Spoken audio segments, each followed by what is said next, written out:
जो है गढ़चिरौली डिस्ट्रिक्ट में उनके इंस्टीट्यूट में लेके गया था, दिन भर हम वर्कशॉप किया और उन्होंने कहा कि ये कैसे कम हो सकता है। उन्होंने इस पर अध्ययन किया था और बहुत अच्छे हेल्थ मिनिस्टर जब वहां से निकले शाम को तो कहे कि हम इसको इम्प्लीमेंट करेंगे।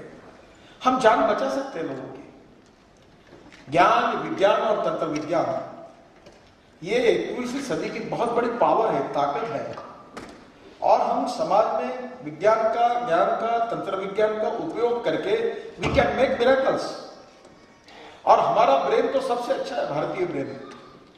मैं जापान में गया था तो वहां के एक उद्योगपति ने मुझे पूछा कि आपके हिंदुस्तान के सॉफ्टवेयर इंजीनियर्स इतने होशियार कैसे हैं, क्या उनके शरीर में कोई मैथमेटिक्स के जीन्स है? तो मैं बहुत खुश हुआ और मैंने कहा हमारे इंजीनियर्स अच्छे नहीं हैं तो अमेरिका में अगर 10 अच्छे डॉक्टर हैं तो उसमें से 4 डॉक्टर भारतीय हैं। और मैं हिंदुस्तान का वर्णन करते गया और मैं कह रहा था ये है वो है, वो सुन रहे थे। वनडे क्रिकेट में कोई क्रिकेटर, कोई अच्छा प्लेयर अच्छी बैटिंग करता है, 4 और छक्के लगाता है, मैं उसकी विकेट उड़ती उसकी उन्होंने मेरी विकेट उड़ा दी। मेरे बीच में रोक कर मुझे पूछा, mister Gadkari, when you have everything then why your country is poor? अब मैं देश के बाहर इसका क्या जवाब दूं? देश के बाहर तो मैं जवाब नहीं दे सकता, तो मैं चुप रह गया। your country is rich but your population is poor. इसका कारण क्या है? Wrong economic policies, bad and corrupt governance and visionless leadership। इसको कौन सुधरेगा? नेताओं को दिशा कौन देगा?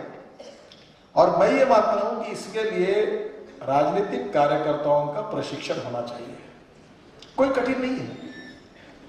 एक बार मजाक में मुझे याद है कि एक बार मैं गया था तो एक ने मुझे कहा कि 3 मित्र थे, जो मेरिट में पास हुआ वो IAS ऑफिसर हुआ, जो फर्स्ट क्लास में पास हुआ वो चीफ इंजीनियर हुआ और जो 3 बार फेल हुआ वो मिनिस्टर हुआ।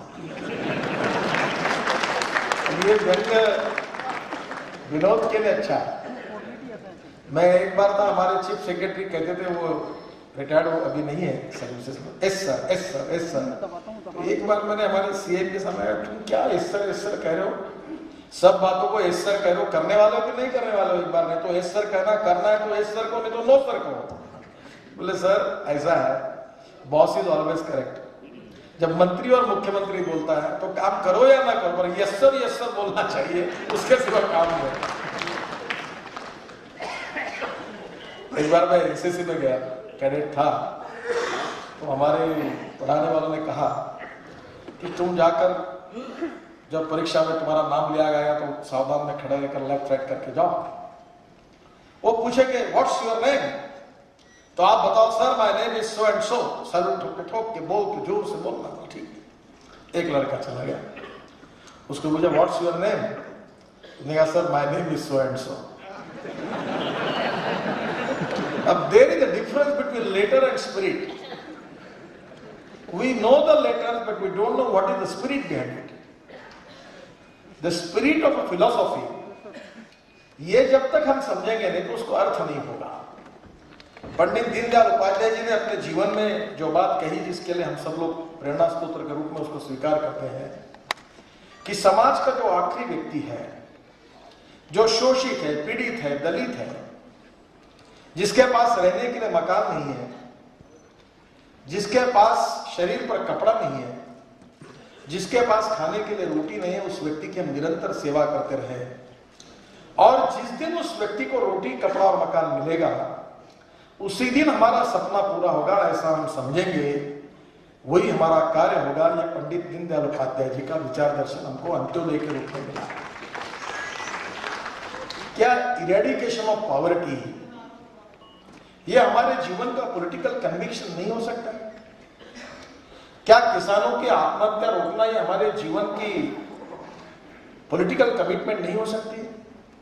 क्या हमारे मातृभूमि को सुखी, समृद्ध, संपन्न, शक्तिशाली बनाना, देश के नंबर 1 की ताकत बनाना, क्या हमारी पॉलिटिकल कमिटमेंट नहीं हो सकती?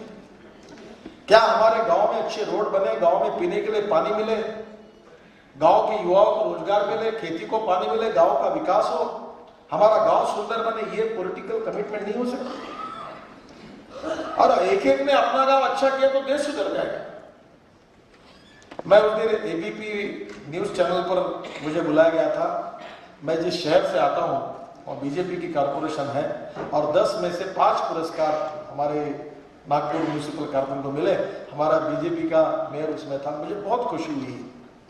तो एक ने मुझे कहा, मिस्टर गडकरी, आप तो राष्ट्र के नेता हैं और राष्ट्र के नेता होने के बाद आपके शहर को प्राइज मिले तो आप उसमें आ गए। बोला, देखो मैं राष्ट्र का नेता हूं, पर मैं पहले अपने पार्टी में कहता हूं कि पहले जो नेता सबसे बड़ा है वो अपने बूथ पर काम करें, अपने वार्ड में काम करें, फिर अपने शहर में काम करें, फिर अपने राज्य में काम करें और बाद में देश में काम करें। और जो देश में काम कर रहा है उसका नीचे में कुछ भी नहीं, तो काम ही नहीं कर पाएगा। तो मैं सबसे पहले अपने शहर में काम करता हूं और बाद में मैं देश का काम करूंगा। कहीं ना कहीं अपने गांव के प्रति, अपने मोहल्ले के प्रति, अपने समाज के प्रति, अपने राज्य के प्रति, अपने देश के प्रति ये जो संवेदनशीलता होगी, ये मन में होगी, तो आप मिरेकल्स कर सकते हो। प्रतिभा बहुत है, टैलेंट बहुत है, दिशा देने की आवश्यकता है। और इसलिए आज का जो विषय है, इसमें से 3 बातें हमारे देश की आज के राजनीति में हमारे लिए बहुत महत्वपूर्ण है। एक इथिक्स, दूसरी इकोनॉमी और तीसरी इकोलॉजी एंड एनवायरनमेंट। ये तीनों बातों का विचार करके भविष्य के हिंदुस्तान का हमको नक्शा प्लान तैयार करना होगा। आज मैं जयपुर में आ रहा था, मुझे बड़ा दुख हुआ। वो हवाई जहाज के पायलट को प्राइवेट प्लेन था, तो मैंने कहा एक बार और चक्कर कटवाओ। तो मैं ऊपर से देख रहा था, जयपुर के बाजू में मुझे कई हरियाली दिखी नहीं, सब सूखा हुआ क्षेत्र था।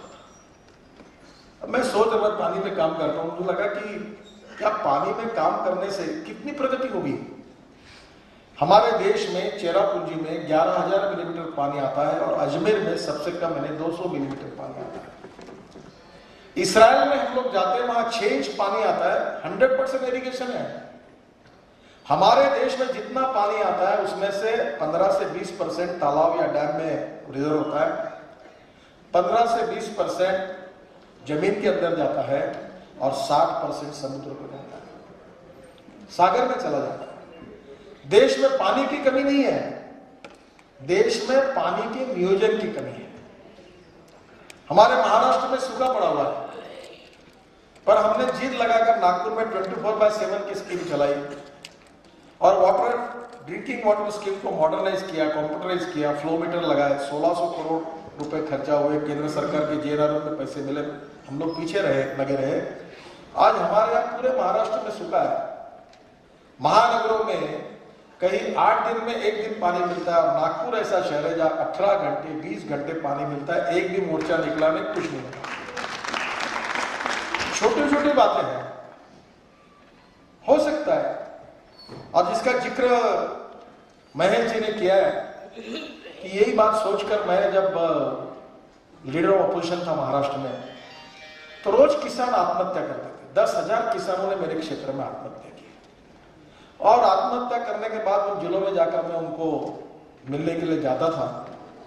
उनकी पत्नियां रोती थी, बच्चे रोते थे। वो देखकर मैं इतना नर्वस हो गया, इतना दुखी हुआ कि मैंने तय किया कि enough is now, no politics. मुझे इस बात की शर्म आने लगी कि जिस गांव से मैं आता हूं, जिस शहर से आता हूं, जिस रीजन से आता हूं, वहां हजारों किसान आत्महत्या कर रहे हैं। और मैंने तय किया कि नहीं, ये स्थिति में बदलनी चाहिए। और मैं आपको एक नई फिलॉसफी बताना चाहता हूं। हमारा एक तो भगवान पर विश्वास है, नहीं तो सरकार पर विश्वास है, गॉड एंड गवर्नमेंट। तीसरी जो ताकत सबसे बड़ी है, जो हमारी इस राजनीति की रचनात्मक विचारधारा से हम अच्छे कार्यकर्ताओं को प्रेरणा दे सकते हैं, वो ताकत ये है कि you can change your own socio economic life. आपके जीवन को आप खुद बदल सकते हो। और आप नहीं बदल सकते, केवल आपके जीवन को नहीं तो आप हजारों लाखों के जीवन को बदल सकते हो। ये सोशियो इकोनॉमिक ट्रांसफॉर्मेशन आप लोग कर सकते हो। ये बिजली, ये पानी, ये रोड, ये इतने बड़े रोजगार, गरीबी, भुखमरी, बेरोजगारी आप दूर कर सकते हो। आप में क्षमता है। सरकार का रोल इंपॉर्टेंट है, भगवान का आशीर्वाद महत्वपूर्ण है, पर दोनों पर भरोसा रखकर देश का विकास हो सकता है, ये यूनिवर्सल ट्रूथ नहीं है। 1947 से लेकर आज तक 65-66 साल में आज वही प्रश्न है कि गांव में पीने के लिए पानी नहीं है, गांव में जाने के लिए रोड नहीं है, बच्चों के लिए स्कूल नहीं है, स्कूल की बिल्डिंग है तो टीचर नहीं, टीचर है तो बिल्डिंग नहीं, दोनों है तो विद्यार्थी नहीं, तीनों है तो पढ़ाई नहीं। दवाखानों की हालत ऐसी है कि डॉक्टर है तो पेशेंट नहीं, पेशेंट है तो डॉक्टर नहीं, दोनों है तो दवाई नहीं, तीनों है तो बिल्डिंग नहीं, सब कुछ है तो कौन मरने के लिए जाए। वही सवाल घूम रहे हैं।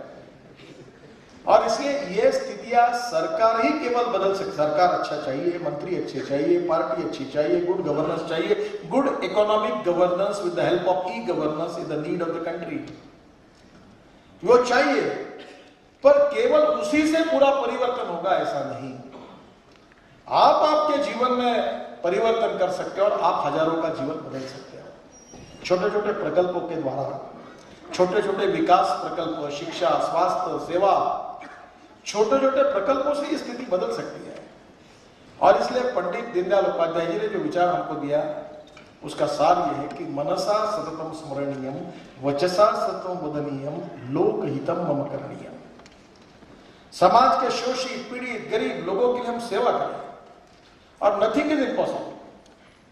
मैं किसानों में काम करता हूं, इस मुद्दे से कि मैं कुछ काम करूं ये मुझे आपको बताने की जरूरत नहीं है, पर मैं केवल आपका आत्मविश्वास बढ़ना चाहिए इसलिए कुछ उदाहरण आपको बता रहा हूं। जब हमने शुरू किया कोऑपरेटिव में काम, तो अपनी कार्यकर्ता विद्यार्थी परिषद के अपने स्वयंसेवकों ने तो देखते हुए एक स्टोर शुरू किया, तो आज उसका टर्नओवर 15 करोड़ का 2 करोड़ का प्रॉफिट हुआ, वो कोऑपरेटिव में है। तो मैंने कहा ये प्रॉफिट कमाना अपना काम नहीं है, आप अभी महिला बचत गट को इकट्ठा करो। तो झाड़ू तैयार करने वाले महिलाओं को कहा तुम झाड़ू करो, हम एडवांस देते, हम खरीद लेंगे। और धीरे धीरे 50 महिला बचत गटों के प्रोग्राम्स तैयार किए, अभी उनके सम्मेलन लिए और उनके प्रोडक्ट को हमने क्वालिटी से द्वारा अच्छा बनाया, पैकिंग किया। अब उनको से तो हजारों महिलाओं को काम मिला और वो बेचारी सेल्फ सस्टेनेबल हो गई, अच्छा काम कर सकती, करना चाहती है।